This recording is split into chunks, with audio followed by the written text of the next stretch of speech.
आज हम बरसंडे पका रहे हैं, बरसंडे। और ये काली मिर्च, ये लाल मिर्च, ये सारे सामान, एक मोटी इलायची, ये आलू बुखारा, ये जायका, ये काली मिर्च, ये धनिया, वो सामने अनारदाना, और ये सब ये मिक्स इसमें डाल दी है और इसका ग्रेवी तैयार हो गई खैर से।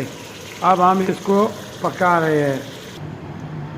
ये अब हम इसमें टमाटर का ये डाल दिया है, टमाटर का शीरा, और इंशाल्लाह इसमें ये चाट मसाला भी डाल दिया है, ये चाट मसाला।